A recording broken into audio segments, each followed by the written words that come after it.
नमस्कार दर्शक बंधु आज हूँ 10 फेब्रुआरी मंगलवार। चलतु आज दिनर किसी मुख्य खबर उपर नजर पकाइबा। प्रथम रही विपदजनक फ्री वाईफाई।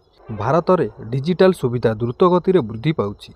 एथिलागि आज विमानबंदर, rail station, metro, cafe, hotel, mall भली सर्वसाधारण स्थान में अति सहजरे मागणा वाईफाई सेवा मिल पारु। सीमित मोबाइल डाटा थिबा यूजरंक लागि एहा बेस लाभदायक होइथाय। किंतु ध्यान देवा कथा हेउछि जे जेतेबेले आपण मागणा वाईफाई सहित आपणक फोन को जोड़ुछंती सेतेबेले आपण अजाणତରେ व्यक्तिगत तथ्य को विपद पकाती। कारण पब्लिक वाईफाई साइबर ठकंक लागि तथ्य चोरी करिबा प्रक्रिया को सहज करिथाए।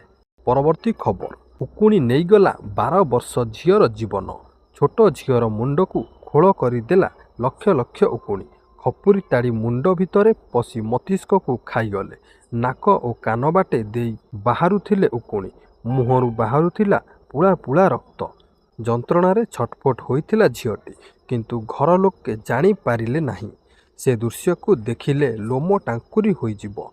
कारण मुंडरे लक्ष लक्ष उकुणी घर करिसंती। मुंडर शक्त खपुरी को कणा करी खाई जाइसंती। कुनी झीर मस्तिष्क, आखि, कान, नाक पटरे बाहरुछंती उकुणी। एमिति आश्चर्य कला भली घटना देखिबाकू मिलिछि पुरी जिला बलंगा थाना चंपागड़ साहि रे। परवर्ती खबर बीजेडी छाड़ुछंती गोटिए परे गोटिए ब्लॉक अध्यक्ष।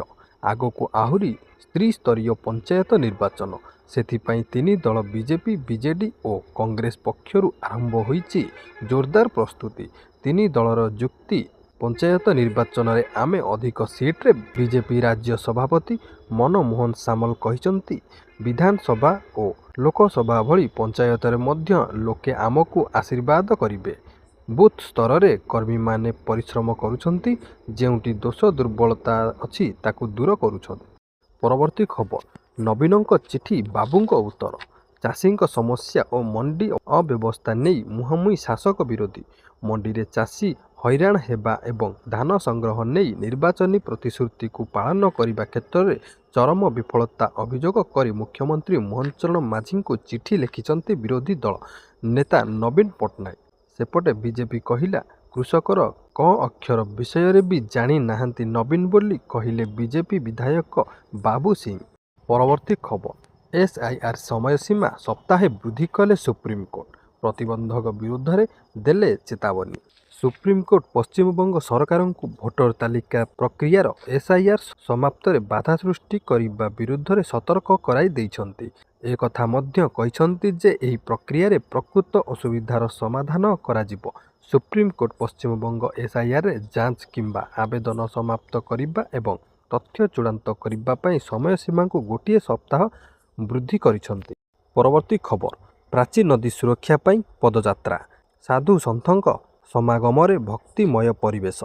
पवित्र प्राची नदीर सुरक्षा, समृद्ध सांस्कृतिक ऐतिहासिक संरक्षण एवं परिवेश सचेतनतार वार्ता प्रसार उद्देश्य रे आयोजित 15तम प्राची नदी परिक्रमा पदयात्रा आज नियाली निकटस्थ अंध कपिलेश्वर मंदिर शुभारंभ होईछि। संध्या समय रे मंदिर परिसर रे विधिवत पूजार्चना, प्राची नदी पूजा, आरती और पुष्पांजलि संपन्न हेबा परे पदयात्रा आरंभ होइतिला। देश विदेशरू आसीथिबा साधु सन्थ और भक्त मानक सामिल रे आध्यात्मिक और भक्तिमय परिवेश सृष्टि होइतिला। परवर्ती खबर बॉलीवुड जनाशुना अभिनेता सात्विक मिश्र को जीवनरू मारिदेबा को धमक। अभिनेता सात्विक मिश्र को धमक।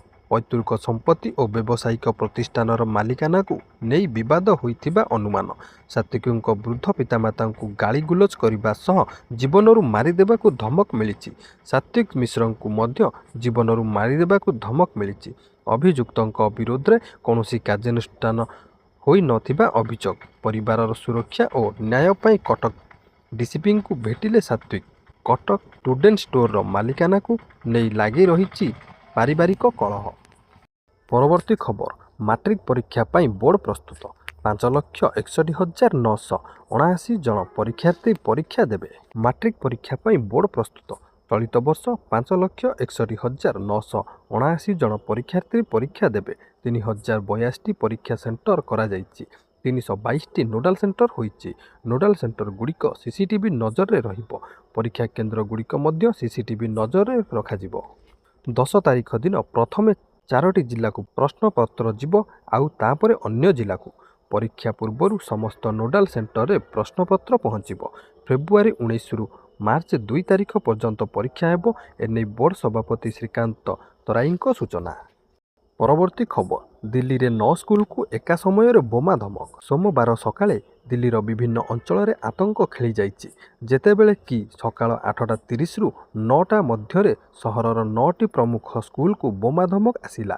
ଏପରି କଲ୍ ପାଇବା ପରେ ସ୍କୁଲଗୁଡ଼ିକ ତୁରନ୍ତ ପୋଲିସକୁ ସୂଚନା ଦେଇଥିଲେ। ଏହାପରେ ଦିଲ୍ଲୀ ପୋଲିସ, ଅଗ୍ନିଶମ ବାହିନୀ ଏବଂ ବମ୍ ସ୍କ୍ୱାଡ୍ ଘଟଣାସ୍ଥଳରେ ପହଞ୍ଚି ତଦନ୍ତ ଆରମ୍ଭ କରିଛନ୍ତି। ସୁରକ୍ଷା ପାଇଁ ପିଲା ଏବଂ କର୍ମଚାରୀମାନଙ୍କୁ ଖାଲି କରାଯାଇଥିଲା ଏବଂ ସ୍କୁଲକୁ ସମ୍ପୂର୍ଣ୍ଣ ଯାଞ୍ଚ କରାଯାଇଥିଲା। ପରବର୍ତ୍ତୀ ଖବର, ମାଲକାନଗିରି ପୋଲିସକୁ ବଡ଼ ସଫଳତା, କୋଟିଏ ଟଙ୍କାର ଗଞ୍ଜେଇ ଜବତ। ସାରା ଦେଶରେ ଓଡ଼ିଶାରୁ ସର୍ବାଧିକ ଗଞ୍ଜେଇ ସିଜ୍। ମାଲକାନଗିରି ପୋଲିସକୁ ବଡ଼ ସଫଳତା, କୋଟିଏ ଟଙ୍କାର ଗଞ୍ଜେଇ ଜବତ।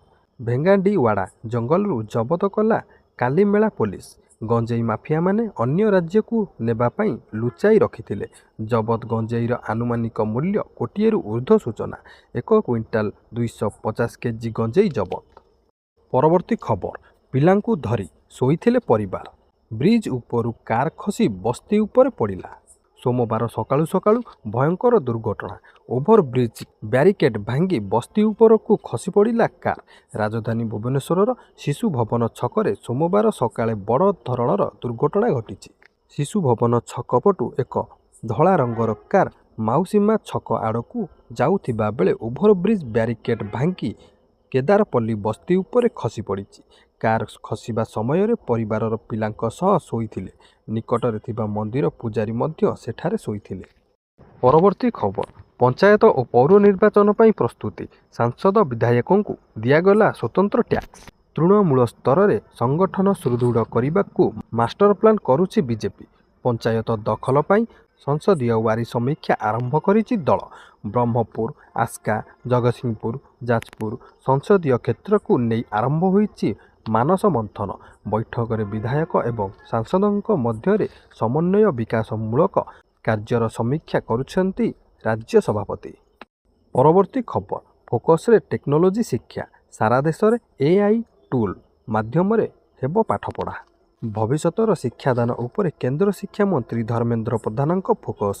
ଆଜି ଅନୁଗୁଳ ଜିଲ୍ଲାରେ ସ୍ୱାଧୀନତା ସଂଗ୍ରାମୀ ତଥା ପୂର୍ବତନ ଉପମୁଖ୍ୟମନ୍ତ୍ରୀ ସ୍ୱର୍ଗତ ପବିତ୍ର ମୋହନ ପ୍ରଧାନଙ୍କ 118ତମ ରାଜ୍ୟସ୍ତରୀୟ ଜୟନ୍ତୀ ସମାରୋହରେ ଯୋଗଦେଇ AI ଟୁଲ୍ ମାଧ୍ୟମରେ ପାଠ ପଢ଼ାକୁ ଦେଇଥିଲେ ଗୁରୁତ୍ୱ। ଏହାସହ 170 କୋଟିରୁ ଅଧିକ ଟଙ୍କାର ବିଭିନ୍ନ ଉନ୍ନୟନମୂଳକ କାର୍ଯ୍ୟର ଶିଳାନ୍ୟାସ ଓ ଉଦ୍ଘାଟନ କରାଯାଇଥିଲା। ସହଜରେ ବୁଝିବାକୁ ଗଲେ ଚଳିତ ବର୍ଷ ମାର୍ଚ୍ଚ 8 ତାରିଖରେ ପୁଣି 5,000 ଟଙ୍କା ଲେଖାଏଁ ପାଇବେ ସୁଭଦ୍ରା ହିତାଧିକାରୀ। ତେବେ ନୂଆ ହିତାଧିକାରୀ ଆବେଦନ କରିପାରିବେ କି ନାହିଁ ସେ ନେଇ ପରବର୍ତ୍ତୀ ସମୟରେ ସୂଚନା ଦେଇପାରନ୍ତି ରାଜ୍ୟ ସରକାର। ଓଡ଼ିଶାରେ ପ୍ରଥମ ଥର ପାଇଁ ବିଜେପି ସରକାର ଗଠନ କରିବା ପରେ ଫ୍ଲାଗସିପ୍ ଯୋଜନାର ସୁଭଦ୍ରାର ଶୁଭାରମ୍ଭ କରାଯାଇଥିଲା।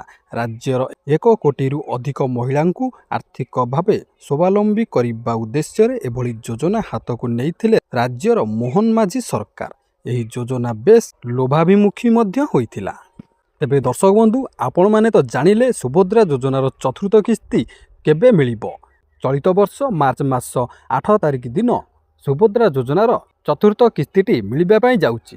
ତାହା ପୂର୍ବରୁ ଯଦି ଆପଣମାନେ ଆପଣଙ୍କର eKYC DBD ଆକ୍ଟିଭ୍ ଅଛି କି ନାହିଁ ଏହା ସବୁ ସମ୍ପୂର୍ଣ୍ଣ ଭାବରେ ଠିକ୍ କରାଇ ନିଅନ୍ତୁ। ଯଦି ଆପଣଙ୍କର DBD ଆକ୍ଟିଭ୍ ନାହିଁ ତାହେଲେ ଆପଣ ଆପଣଙ୍କର ବ୍ୟାଙ୍କକୁ ଯାଇ ଆପଣଙ୍କର DBDକୁ ଆକ୍ଟିଭ୍ କରାଇ ନିଅନ୍ତୁ।